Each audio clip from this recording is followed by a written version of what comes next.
Hello and Assalamu Alaikum. This is Fatima Nasir and you're watching Digital Diary exclusively on Brightstar TV.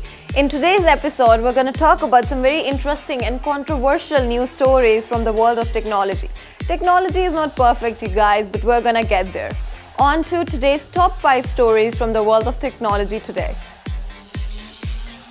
Like I said before, you guys, technology is not perfect, and that is exactly what this story is going to be about. So in a news conference where they were actually holding a very top secret government official meeting over Zoom, of course, because हमें पता है कि पूरी दुनिया में ये सारी meetings हों, चाहे वो क्लासेस हों, स्कूल की कोई भी चीज़ें हों, यूनिवर्सिटी की भी कोई भी चीज़ें हों, they all have had to move online, on and of course. कभी जैसे केसेस कम होते हैं हम ऑनलाइन हो जाते हैं, कभी ऑफलाइन हो जाते हैं. That is what we are gonna talk about कि इस स्टोरी के अंदर EU की एक कॉन्फ्रेंस हो रही थी, वीडियो कॉन्फ्रेंस, जिसमें डिफेंस की मीटिंग चल रही थी.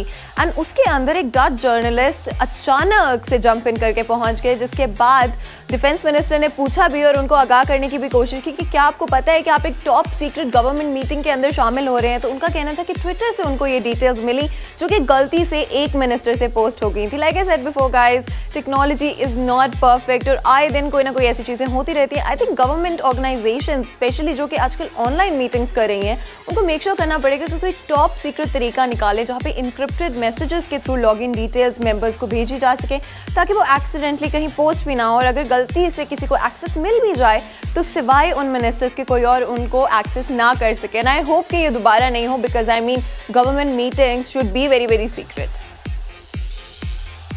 Okay guys, so we all know कि हमने पहले भी एक स्टोरी के अंदर बात की थी कि फेसबुक और इंस्टाग्राम के ऊपर ऐसा content and even other social media applications as well कि जहाँ पे ऐसा कंटेंट मौजूद होता है जो कि इनकरेज कर सकता है ऐसे लोगों को जो ऑलरेडी डिप्रेस्ड हों या किसी मेंटल इशू से डील कर रहे हों to actually harm themselves. Self harm is a huge issue in today's world you guys. Mental illnesses सबको हो सकती हैं एंड कोई भी इस चीज़ से गुजर सकता है. एंड स्पेशली जो सोशल मीडिया की दुनिया हो, हर किसी के पास सोशल मीडिया का एक्सेस हो, तो बहुत ज़रूरी है कि ये एप्लीकेशंस, ये प्लेटफॉर्म्स बहुत ध्यान रखें कि किस तरह का कंटेंट उनके यूजर्स तक पहुंच रहा है. और अगर उनकी प्रॉब्लम्स को सॉल्व नहीं कर सकते तो एटलीस्ट उनको बढ़ाएं मत. बट हाल ही में सामने आया है कि इंस्टाग्राम की तरफ से इस साल अप्रैल से लेकर जून तक 80% कम कंटेंट को रिमूव किया गया है from the platform in terms of self harm. यानी कि अप्रैल और जून के दरमियान में 80% लेस कंटेंट हटाया गया इन वेबसाइट से जो कि सेल्फ हार्म इनकरेज कर सकता था. जब एप्लीकेशन से पूछा गया, इंस्टाग्राम के ऑफिशियल से पूछा गया, तो उनका कहना था कि दिस हैपन जब कोरोना की वजह से उनको अपने सारे वर्कर्स को घर भेजना पड़ा और सारा काम AI कर रहा था, यानी कि उनके कंप्यूटर्स पर बेस्ड कंप्यूटर्स ही कर रहे थे, जिसकी वजह से ये कंटेंट रिमूव नहीं किया जा सका. But at the same time of course they have to be very very careful with this. लेकिन अब ये भी कहा जा रहा है कि as Covid is getting better और कई मुल्कों में हालात बेहतर हो गए थे बीच में, and of course we do know कि इस वक्त हालात काफ़ी बुरे हैं कोविड के केसेस के बारे में. बट बीच में जब हालात सही हुए थे, workers started coming back to work, तो ये जो इशू था ये 95% तक रिजॉल्व हो गया था और जो कंटेंट था वो रिमूव हो रहा था in terms of self harm. But of course we do know कि it's on and off and computer is not perfect you guys, and that is exactly what Instagram had to say as well. Workers का इस समय conflict भी चल रहा है Facebook और Instagram की तरफ से, जिसमें हम नहीं जाएंगे इतना डिटेल के अंदर. बट द पॉइंट बीइंग कि उनके वर्कर्स की तरफ से भी कहना है कि कंप्यूटर हर काम नहीं कर सकते. एंड जैसे वर्कर्स को हटाया गया तो ये इशू सामने आया कि सेल्फ हार्म वीडियोस को रिमूव नहीं कर पा रहा था computer in itself, which is a huge issue. And these platforms need to make sure कि या तो इनके वर्कर्स एम्प्लॉयड हों या तो वो घर से काम कर सकते हो, और जैसे भी कर रहे हों टू मेक श्योर कि ये वीडियो सर्फेस ना करें, ताकि हम लोग ऐसे लोगों की जिनकी मेंटल स्टेट वीक है उनको सेफ रख सकें. President Trump is always in the news. मतलब इवन दो कि वो अब ऑफिस में नहीं है and he is not the president of the United states anymore, but somehow he is still in the news. कहा जा रहा है कि ट्रंप के ट्विटर अकाउंट को, I mean yes, his Twitter account जो कि पूरी दुनिया में फेमस है, चाहे ट्रंप को कोई जानता हो या ना जानता हो, उनके फेमस ट्वीट्स को हर कोई जानता है. एंड उनका Twitter account was actually hacked by a Dutch security hack specialist. यानी कि ये एक ऐसे इंसान है जो कि हैकिंग करते हैं, लेकिन not for the purpose of malicious intent, यानी कि वो एक अच्छी और एथिकल इंटेंट के साथ हैकिंग करते हैं. I mean that is something जो कि एग्जिस्ट करती है. Of course he is Dutch, जिन्होंने ट्रंप के ट्विटर अकाउंट को सक्सेसफुली अक्टूबर 16 अराउंड को हैक कर लिया था. This is of course before the elections के रिजल्ट सामने आए थे. उन्होंने जैसे ही उनको आइडिया हुआ कि उन्होंने अकाउंट को हैक कर लिया है, उन्होंने साथ ही लीग ट्रम्प की जो लोग हैं, उनके जो मैनेजर्स हैं, उनको इन्फॉर्म करने की कोशिश की कि आपका ट्विटर अकाउंट बड़े ईजिली हैक हो सकता है, बट वो उनको कॉन्टैक्ट ना कर सके सक्सेसफुली। डच पुलिस की तरफ से अब इस केस को इन्वेस्टिगेट किया जा रहा है और पता लगाने की कोशिश की जा रही है क्या ये हैकिंग जो थी इसके अंदर कोई भी कानून तोड़ा गया था, कोई भी ऐसी चीज़ जो थी वो हुई जिसकी वजह से सिक्योरिटी थ्रेट पैदा हो सकता था। Of course it is his job, but still we don't know कि क्या रिजल्ट सामने आते हैं।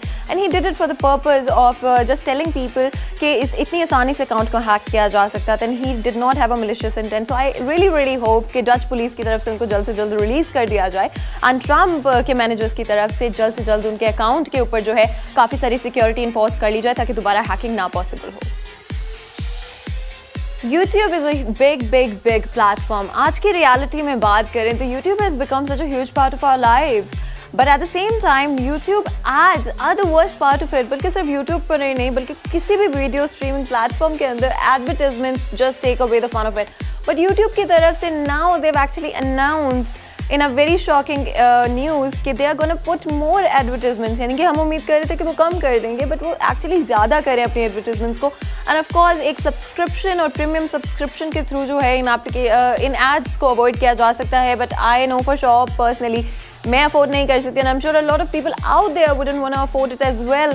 तो YouTube की तरफ से ये स्टेप ले लिया गया है कि अब एड्स कुछ ज़्यादा हुआ करेंगी। And even then of course YouTube earns a lot of money out of these advertisements, but वो सारे लोगों को अपने जो क्रिएटर्स हैं यूट्यूब के ऊपर जो वीडियोस अपलोड करते हैं उनको पे नहीं करेंगे। अ cut out of these advertisements वो सिर्फ उन लोगों को करेंगे जो कि उनकी रिक्वायरमेंट्स और क्राइटेरिया को मैच करते हैं। And all those other people जो कि छोटे क्रिएटर्स हैं जिनके पास इतने व्यूज़ नहीं होते, इतनी ऑडियंस नहीं है उनके पास एट द मोमेंट, उनको इसमें से कोई कट नहीं दिया जाएगा। एंड ऑफ कोर्स एक्सपर्ट्स का कहना है कि this is not a really good thing because creators की वजह से ही यूट्यूब का इतना नाम है। एंड अगर वो अपने क्रिएटर्स को इज्जत नहीं देते, उनको वो पे नहीं करते हैं, that is gonna take a shot at them, जिसकी वजह से उनकी हो सकती है reputation with a lot of people जो कि चूज़ करते हैं यूट्यूब पे कंटेंट अपलोड करना ख़राब हो सकती है। So I hope YouTube thinks about this and make sure कि अगर वो एडवर्टाइजमेंट्स को ज़्यादा कर भी रहे हैं तो अपने क्रिएटर्स को वो प्रॉपर्ली पे कर रहे हैं, नॉट जस्ट द वंस जिनको वो पे करना चाहते हैं बट सब क्रिएटर्स को पे कर रहे हैं टू मेक श्योर कि और लोग भी यूट्यूब की तरफ आना चाहें।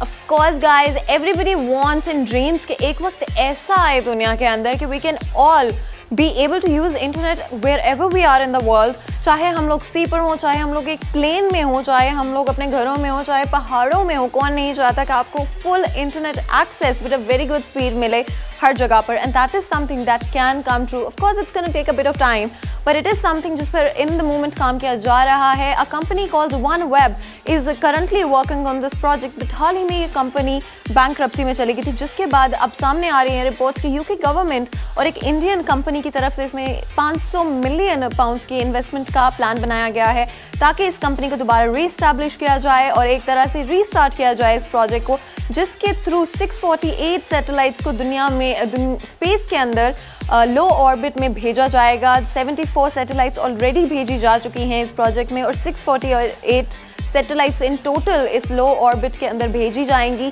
जिसके बाद पूरी दुनिया के ऊपर एक तरह से एक नेटवर्क क्रिएट कर दिया जाएगा जहां पे इंटरनेट कहीं पर भी एक्सेस किया जा सकता होगा। That is absolutely amazing you guys. I mean I can not wait for this to happen, ताकि हर किसी के पास पूरी दुनिया के अंदर इंटरनेट एक्सेस अवेलेबल हो। Of course this is not the only company जो इस प्रोजेक्ट के ऊपर काम कर रही है। ये एक ऐसा प्रोजेक्ट है जिस पर स्टारलिंक, जो कि of course SpaceX the king of space at the moment की तरफ से भी काम किया जा रहा है। And of course they are competitors now. देखते हैं कि यूके गवर्नमेंट पहले इस मंसूबे को अंजाम देती है, SpaceX की तरफ से इस मंसूबे को पहले अंजाम दिया जाता है। And it is not really a race you guys, but of course we do want to know कि आगे किस तरह से चीज़ें प्रोग्रेस करती हैं ताकि जल्द से जल्द हम लोग इस फैसिलिटी को अवेल कर सकें। एंड आई एम श्योर कि you guys can not wait for it either. So these were our very interesting news from the world of technology today. मैं उम्मीद करती हूँ कि आप लोगों की इंफॉर्मेशन काफ़ी ज़्यादा हो गई होगी इन टेक्नोलॉजी की न्यूज़ स्टोरीज को सुनने के बाद। पर ऑफ कोर्स मैं उम्मीद करती हूँ ये भी कि आप लोग बहुत सेफ रह रहे हैं, अपना बहुत बहुत ख्याल रख रहे हैं, SOPs फॉलो कर रहे हैं ताकि हम लोग इस second wave of corona virus से बच सकें।